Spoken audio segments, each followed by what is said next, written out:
Okay students, next வந்து relative molecular mass கண்டுபிடிக்கிறதுக்கு calculate பண்ணுறதுக்கு நம்மளுக்கு என்ன தேவைப்படும் மட்டும்னா ஒரு எலமெண்ட்டுடைய அட்டாமிக் மாஸ் தெரியும் தேவைப்படும். அதனால் இந்த அட்டாமிக் மாஸுங்கிறத நம்ம என்ன பண்ணலாம்னா ஒரு நோட்ஸ் மாதிரி எழுதி வச்சுக்கலாம், அது சின்ன ஒரு கின்ஸ் மாதிரி எழுதி வச்சுக்கோங்க.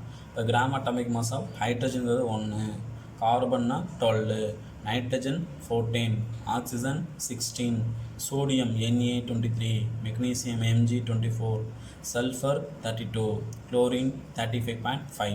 இதான் gram atomic mass of some elements. ஒரு சில எலமெண்ட்டோடைய கிராம் அட்டாமிக் மாஸ் கொடுத்துருக்காங்க. இதை வச்சு தான் நம்ம என்ன பண்ண முடியும்னா ரிலேட்டிவ் மாலிகுலர் மாஸ் கண்டுபிடிக்க முடியும் ஒரு மாலிகுலுக்கு. அதனால இந்த வேல்யூஸ் எல்லாத்தையும் என்ன பண்ணுறீங்கன்னா எழுதி வச்சுக்கிட்டு மெமரி பண்ணிக்கங்க. கிராம் அட்டாமிக் மாஸ் ஆஃப் ஹைட்ரஜனுங்கிறது எவ்வளோ 1, கார்பனுங்கிறது எவ்வளோ 12, நைட்ரஜனுங்கிறது எவ்வளோ 14, oxygen 16, sodium 23, magnesium 24, sulfur 32, chlorine 35.5. சரிங்களா? இதை வச்சு தான் நம்ம என்ன பண்ண முடியும் கிராம் மாலிகுலர் மாஸ் அல்லது ரிலேட்டிவ் மாலிகுலர் மாஸ் கண்டுபிடிக்க முடியும். ரிலேட்டிவ் மாலிகுலர் மாஸ் கண்டுபிடிக்க முடியும். அதனால் ரொம்ப இம்பார்ட்டன்ட், இதை நீங்கள் நோட் பண்ணி வச்சுக்கோங்க. இந்த ஃபஸ்ட்டு சால்வ்டு ப்ராப்ளம்ஸில் ஃபஸ்ட்டு எக்ஸாம்பிள் என்ன கொடுத்துருக்காங்கன்னா calculate the relative molecular mass of H2SO4. இப்போ H2SO4 அப்படிங்கிற ஒரு மாலிகுல் கொடுத்துருக்காங்க, அதோடைய ரிலேட்டிவ் மாலிகுலர் மாஸை கண்டுபிடிக்க சொல்கிறாங்க. சரிங்களா? ஃபஸ்ட்டு ஸ்டெப்பில் அதில் என்னென்ன ஆட்டம்ஸ்லாம் இருக்குதுன்னு பாருங்கள். இதில் பார்த்தீங்கன்னா என்னென்ன ஆட்டம்ஸ் இருக்குது பார்த்தீங்கன்னா ஹைட்ரஜன் இருக்குது, சல்ஃபர் இருக்குது, ஆக்சிஜன் இருக்குது. ஃபஸ்ட்டு ஸ்டெப்பில் அந்த கொடுத்துருக்கூடிய மாலிகுலில் என்னென்ன ஆட்டம்ஸ் இருக்குதுன்னு பாருங்கள். Hydrogen, sulphur, oxygen. Step 1 hydrogen இருக்குது, சல்ஃபர் இருக்குது, ஆக்சிஜன் இருக்குது. ஹைட்ரஜனுக்கு H, சல்ஃபர்னா என்னன்னு பார்த்தீங்கன்னா S, ஆக்சிஜனா C. அப்போ நம்ம கொடுத்துருக்க அந்த டேபிளில் அதோடைய இது இருக்கும், சிம்பிள் இருக்கும். அப்போ ஹைட்ரஜனா சிம்பிள் என்னது H, சல்ஃபர்னா சிம்பிள் S, அடுத்து பார்த்தீங்கன்னா ஆக்சிஜனா சிம்பிள் O. இப்போ ஹைட்ரஜனோட அட்டாமிக் மாஸ் 1, சல்ஃபரோட அட்டாமிக் மாஸ் 32, ஆக்சிஜனுடைய அட்டாமிக் மாஸ் 16. இந்த அட்டாமிக் மாஸ் பார்த்தீங்கன்னா இப்போ இங்கே இருக்கக்கூடியதில் இந்த மாலிகுலில் ஹைட்ரஜன் எத்தனை டைம் இருக்குது, சல்ஃபர் எத்தனை டைம் இருக்குது, ஆக்சிஜன் எத்தனை டைம் இருக்குதுன்னு பாருங்கள். ஸ்டெப் 3ல் hydrogen 2 times, sulphur 1 time, oxygen 4 times. First of all first ஸ்டெப்பில் என்னென்ன ஆட்டம்ஸ் இருக்குன்னு பாருங்கள். செகண்டில் எத்தனை ஆட்டம்ஸ் இருக்குது பாருங்கள். ஹைட்ரஜன் 2 டைம்ஸ் இருக்குது, சல்ஃபர் 1 டைம் இருக்குது, கார்பன் 4 டைம் இருக்குது. நெக்ஸ்ட் ஸ்டெப்பில் இந்த பார்த்துருக்க ஆட்டம்ஸோடைய என்னென்ன ஆட்டம்ஸ்லாம் பார்த்தோமோ அதோடைய அட்டாமிக் மாஸ் எல்லாத்தையும் சப்ஸ்டியூட் பண்ணுங்கள். ஸ்டெப் 4ல் கார்பனோட ஹைட்ரஜனோட அட்டாமிக் மாஸ் 1 ப்ளஸ் சல்ஃபரோட அட்டாமிக் மாஸ் 32 × 1 ப்ளஸ் ஆக்சிஜனோட அட்டாமிக் மாஸ் 16 × 4. இது எல்லாத்தையுமே என்ன பண்ணுறேன்னா மல்டிபிள் பண்ணுங்கள். 1 × 2 2, 32 × 1 32, 16 × 4 64, 16 × 4 64. இது எல்லாத்தையும் ஆட் பண்ணுங்கள். ஸ்டெப் 6ல் இது எல்லாத்தையும் ஆட் பண்ணிங்கன்னா வரக்கூடியது என்ன பார்த்தீங்கன்னா 98. சரிங்களா? அப்போ நம்ம ரிலேட்டிவ் மாலிகுலர் மாஸ் தான் கண்டுபிடிக்கிறதுனால கிராம் போட வேண்டாம். சரிங்களா? ஸ்டெப் 6ல் 98. சரிங்களா? அப்போ நம்மள relative molecular mass of H2SO4 எவ்வளோன்னு பார்த்தீங்கன்னா 98ன்னு கண்டுபிடிச்சிட்டோம். அப்போ இந்த 98ங்கிறது 1 மாலிகுல் ஆஃப் சல்ஃபியூரிக் ஆசிட் பார்த்தீங்கன்னா 98 times of heavier then 1/12 mass of and carbon 12 atom. Carbon 12 ratio, carbon 12 1/12 பார்ட்டுங்கிறது 98 டைம்ஸ் ஹெவியராக இருக்குது சல்ஃபியூரிக் ஆசிடில். சரிங்களா? Solved example 2. Calculate the relative molecular mass of H2O. சரிங்களா? Calculate the relative molecular mass of H2O. Relative molecular mass of H2O கண்டுபிடிக்க போகிறோம். First of all இந்த H2Oங்கிற மாலிகுலில் என்னென்ன ஆட்டம்ஸ் இருக்குதுன்னு பாருங்கள். H2Oங்கிற மாலிகுலில் ஹைட்ரஜனும் ஆக்சிஜன் இருக்குது. ஸ்டெப் 2ல் ஹைட்ரஜன் எத்தனை டைம் இருக்குது, ஆக்சிஜன் எத்தனை டைம் இருக்குது பாருங்கள். ஹைட்ரஜன் 2 டைம்ஸ் இருக்குது, ஆக்சிஜன் 1 டைம் இருக்குது. ஸ்டெப் 3ல் ஹைட்ரஜன் 2 டைம்ஸு, ஆக்சிஜன் 1 டைம்ஸ் இருக்குன்னு எழுதிங்க. ஸ்டெப் 4ல் அதோட அட்டாமிக் மாஸ் வேல்யூவை பிரதியிடுங்க. அப்போ ஹைட்ரஜனுக்கு 1 × 2 ப்ளஸ் 16 × 1 இது ரெண்டத்தையும் சப்ஸ்டியூட் பண்ணுங்கள். வரக்கூடிய வேல்யூ பார்த்தீங்கன்னா ஸ்டெப் 5ல் ப்ளஸ் பண்ணுங்கள் 2 + 16. ஸ்டெப் 6ல் வரக்கூடியது அப்படியே என்ன பண்ணுறீங்கன்னா ப்ளஸ் பண்ணி எழுதுனீங்கன்னா 18 வரும். அப்போ இந்த ரிலேட்டிவ் மாலிகுலர் மாஸ் ஆஃப் H2Oங்கிறது எவ்வளோதுன்னா 18. அப்போ இந்த 18 டைம்ஸ் ஹெவியர் தென். சரிங்களா? அதான் சொல்கிறாங்க 1 molecule of H2O is 18 times heavy than 1/12 of the mass of carbon 12. சரிங்களா? இது என்ன சொல்லுவாங்கன்னா 1 மாலிகுல் ஆஃப் H2 வந்து எதோட ஹெவியராக இருக்கும் போது எத்தனை டைம் ஹெவியராகனா 18 டைம்ஸ் 18 டைம்ஸ் ஹெவியராக எதுக்கு பார்த்தீங்கன்னா 1/12 போட்டால் கார்பன் 12 ஐசோடோப்புக்கு பார்த்தீங்கன்னாக்க 18 டைம்ஸ் ஹெவியராக இருக்குதுன்னு சொல்கிறாங்க.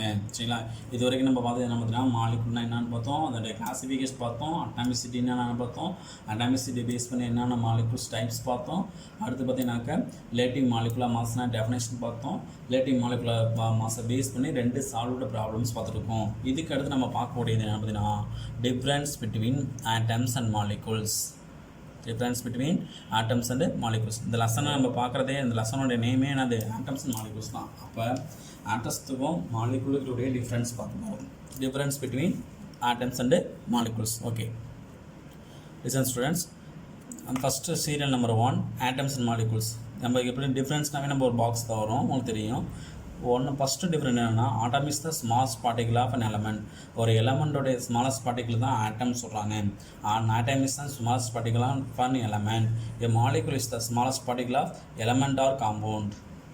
எ molecule is the smallest particle of element or compound. Element or compound. Atom is the smallest particle of element. ஒரு எலமெண்ட்டோடைய ஸ்மாலஸ்ட் பார்ட்டிகிள் தான் ஆட்டம். மாலிகுலுங்கிறது எலமெண்ட் அல்லது காம்பவுண்டோடைய ஸ்மாலஸ்ட் பார்ட்டிகிள்னு சொல்கிறாங்க.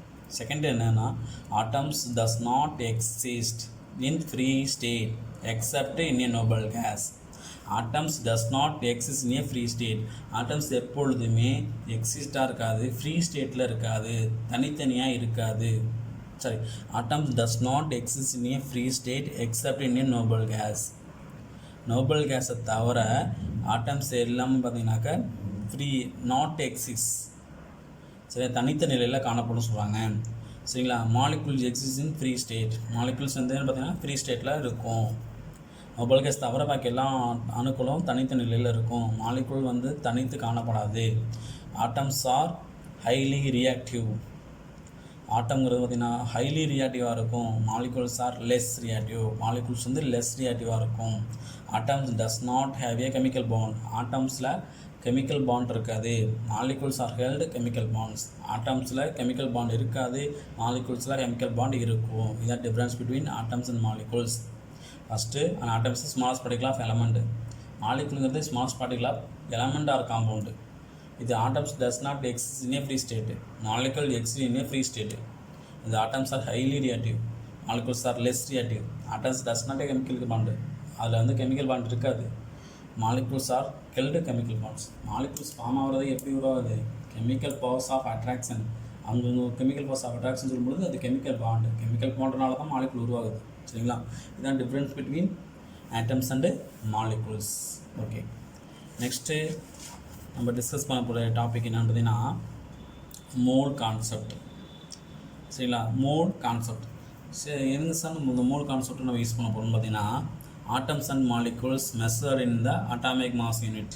ஆட்டம்ஸையும் மாலிகுல்ஸையும் நம்ம என்ன பண்ணுறோம்? அட்டாமிக் மாஸ் யூனிட்டாக நம்ம மெஷர் பண்ணுறோம். சரி, அந்த relative scale of the masses. சரி, அப்போ atoms and molecules measured in atomic mass unit. ஆட்டம்ஸையும் மாலிகுல்ஸையும் அட்டாமிக் மாஸ் யூனிட்டாக நம்ம மெஷர் பண்ணுறோம். அது ஒரு relative scale for the masses. மாஸோடைய ரிலேட்டிவ் ஸ்கேலாக இருக்குது. ஆட்டம் வந்து ஸ்மாலர் சைஸாக இருக்கும் பொழுது அது ஸ்மால் ஸ்கேலை நம்ம யூஸ் பண்ண முடியாது. Not useful scale can be device. சரிங்களா, அதுக்கு தான் நான் ஸ்மால் ஸ்கேலாக இருக்கிறதுனால, ஸ்மாலாக சைஸாக இருக்கிறதுனால அந்த ஸ்கேலை நம்ம யூஸ் பண்ண முடியாது. To weigh them in the contributed units of atomic mass unit. அதனால் எல்லா ஆட்டத்துக்கும் அதோடைய வெயிட் எல்லாமே டிஃபர் ஆகும். அதனால் very large number of atoms இருந்துச்சுன்னா அதை நம்ம என்ன பண்ண முடியாதுன்னா அட்டாமிக் மாஸ் யூனிட்டை வச்சு மெஷர் பண்ண முடியாது. அதுக்கு நம்மளுக்கு இன்னொரு யூனிட் தேவை. அந்த யூனிட் எப்படி இருக்குன்னு பார்த்தீங்கன்னாக்க ஃபார் எக்ஸாம்பிளாக 2 ஐட்டம்னா அதை பேருன்னு சொல்லுவோம், 12 ஐட்டம்னா அதை டசன் சொல்லுவோம். அப்போ இந்த மாதிரி இருக்கக்கூடிய இந்த மாதிரி ஒரு சில ஃபண்டமெண்டல் யூனிட்ஸ் இருக்குது. அதை நம்ம கெமிஸ்ட்ரி என்ன பண்ணுறாங்கன்னா அதை ரிசெட் பண்ணிவிட்டு ஒரு நியூ மெத்தடை வந்து என்ன பண்ணுறாங்கன்னா method of measured the atom and மாலிகுல்ஸை மெஷர் பண்ணுறதுக்கு ஒரு நியூ மெத்தடை இன்ட்ரடியூஸ் பண்ணுறாங்க. அந்த மெத்தட் தான் என்ன பார்த்தீங்கன்னாக்கா மோல்ஸுங்கிற மெத்தட். அதான் chemistry introduced measured atoms and molecule in moles. Chemistry என்ன பண்ணுறாங்கன்னா ரிசர்ச் பண்ணிவிட்டு ஒரு மெத்தடை இன்ட்ரடியூஸ் பண்ணுறாங்க மெஷர் பண்ணுறதுக்கு. எதை மெஷர் பண்ணுறதுக்கு? ஆட்டத்தையும் மாலிகுல்ஸையும் மெஷர் பண்ணுறதுக்கு. அந்த மெத்தடு பேர் தான் அந்த மோல்ஸ். அப்போ மோல்ஸுங்கிறதுக்கு எதை மெஷர் பண்ணுது? Moles denotes a number of particles. மோல்ஸுங்கிறது நம்பர் ஆஃப் பார்ட்டிகிள்ஸ். அந்த நம்பர் ஆஃப் பார்ட்டிகிள்ஸ்ன்றது என்னது? ஆட்டம்ஸ் அல்லது மாலிகுல்ஸை குறிக்கும். அதான் moles denotes a number of particles. Moles denotes a number of particles. சரிங்களா? இப்போ இந்த எஸ்ஐ சிஸ்டத்தில் நம்ம ஏற்கனவே படிச்சிருப்போம். எஸ்ஐ சிஸ்டம்னா சிஸ்டம் ஆஃப் இன்டர்நேஷ்னல்னு சொல்லுவோம், பன்னாட்டு அழகுமுறைன்னு சொல்லுவோம். அந்த பன்னாட்டு அழகுமுறையில் மூணுடைய கான்செப்ட்டுக்கு ஒரு டெஃபினேஷன் கொடுத்துருக்காங்க. அது என்னன்னு பார்த்தீங்கன்னா, இந்த amount of substance that contain, சரியா? Amount of substance that contain as elementary particles, atoms, molecules or the other particles as there are atoms in